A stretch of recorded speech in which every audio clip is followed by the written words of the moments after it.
አብርሽ ወደ ሄርሜላ ጋር ወደ አዲስ አበባ ተመልሷል።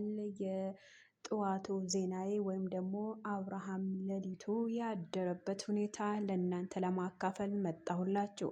ሰላም ጤና ይስጥልኝ። በመላው ዓለም ለምትገኙ የእሙ አይመን ቤተሰቦች ሰላም ፍቅር አብዝቼ ለእናንተ ተመኘሁኝ። ወዳችሁ ፍቅራችሁ ይሄን ቻናል ስለምትከታተሉ አመሰግናለሁኝ።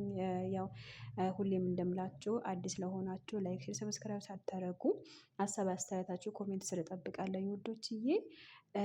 አብርሃም ትላንትና ማታ በዳኒ ቤት የተለቀቀው ቪዲዮ አብዛኛው ሰው ተመልክቶት አብዛኛው ሰው አስተያየት ሰጥተዋል።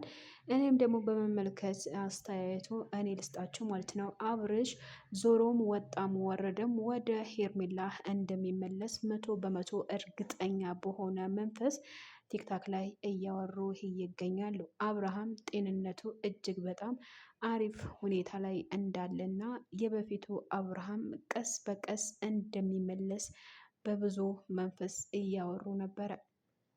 አብርሃም ቡታጅራ እናት አባቱ ጋርና ዴቭ ጀግናው በተባለው ወንድሙ ላይ ይዞት ሄዶ አሁን አብርሃም ተመልሶ ወደ አዲስ አበባ እንዳይመጣ መቼም ቢሆን መቼም አብርሃም ጤንነቱ ሳላረጋግጥ እኔ ምን ብዬ ነው ወንድሜ አሁንም አደጋ ውስጥ የማስገባው ብሎ ተናግሯል።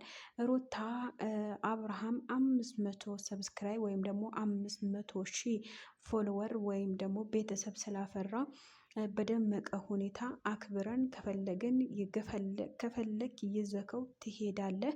በደማቁ ሁኔታ ለማክበር ወስናለች መሰለኝ። ይሄ የኔ ሀሳብ ነው። የእናንተ ሀሳብ መሆን ያለበት ነገር ትላንትና በተናገረችው መሰረት ሩታ ለምንድን ነው እና ያለችው እና ደግሞ በትልቅ ነገር እንዳለ ይገመታል። ነገር ግን እሷ በደማቅ ሁኔታ ለማክበር የፈለገች ትመስላለች። ይሄ የኔ ሀሳብ ነው ማለት ነው። እና ደግሞ ዴቭ ጀግና በጣም ጎበዝ ወንድሙ ጤናው ሳይመለስ የትም ቦታ አይሄድም፣ የትም አይመጣም። እናት አባቱ ጋር ነው የሚሆነው። ጤንነቱ እስከሚመለስ ድረስ ማንም ሊያገኘው ማንም አግኝቶ ሊያወራው አልፈቀድም ብሎ በመላ ልቦ ተናግሯል ዴቭ። እኛ ደግሞ እንስማማለን። አብዛኛው ዩቲዩበሮች እና አብዛኛው ቲክታከሮች እና አብዛኛው ኮሜንታተሮች የሩታ ደጋፊዎችም ሆነ የሄርሜላ ደጋፊዎች ምን ብለው መልስ መለሱላቸው? ይሄ አብርሃም እኛ የድሮ አብርሃም ነው የምንፈልገው። ሙሉ ጤናው ተመልሶ ወደ ሩታና ወደ ሄርሜላ እራሱ በገዛ ፈቃዱ ሊመርጥ ነው እንጂ የምንፈልገው አብርሃም ጤንነቱ ሳይመለስ እንደ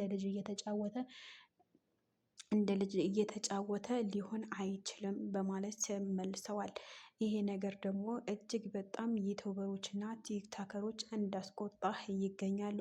አብርሃም ጤነኛ ካልሆነ ሄርሜላ ሩታን አይመርጣትም፣ ጤነኛ ከሆነ ሄርሜላ ነው እንጂ የሚመርጠው ብለው አሳስበዋል። ይሄ ነገር ደግሞ ሄርሜላ በጣም ተወዳ ወይም ደግሞ ተወዳጅ እንደሆነች በዚሁ አጋጣሚ ልገልጽላችሁ እወዳለሁ። በአብርሽ ቤተሰብ መካከል ራሱ የእሷ ከፍተኛ ክብር ይገባታል ብለው በብዙዎቻቸው መሰረት ውስጥ እንደገባች ተናግሯል። ዴቭ ራሱ ትላንትና በዳኒ ቤት በተለቀቀው ቪዲዮ ላይ ምን አለ መሰላችሁ? ከወንድሙ ይልቅ ከኤፍሬም ይልቅ ሄርሜላ የአብርሽ ጤንነት ያሳስባታል። እንደውም ከእናንተ ይልቅ ሄርሜላን እኔ እመርጣለሁኝ። ሄርሜላ የአብርሽ ጤንነት ነው የምትፈልገው። ጤናው ተመልሶ የራሱ ህይወት እንዲኖር ነው፣ የራሱ ስራ እንዲሰራ ነው የምትፈልገው ብሎ ይሄ ነግረዋታል። ደግሞ ሩታ ቀጠል ላደረገችና ይሄ ነገር መሆን የለበትም፣ እሷ በህይወታችን መውጣት አለባት፣ እኔ ነኝ የሚስቱ እና ስለዛ አብርሃም ለ2 ሰዓትም ሆነ ለ1 ሰዓት ይዘኸውናና ተመልሰህ ይዘው ትሄዳለህ በማለት ተናግራለች። ይሄ ነገር ደግሞ አልፈልግም፣ ዴቭ ጤናው ሳይመለስ አብርሃም መቼም ቢሆን መቼም አታገኙትም በማለት መልሶላታል። ኢንሻአላህ በሌላ ቪዲዮ እንገናኛለን። ይሄ ቪዲዮ ላይክ፣ ሼር፣ ሰብስክራይብ አድርጉ። እወዳቸዋለሁ።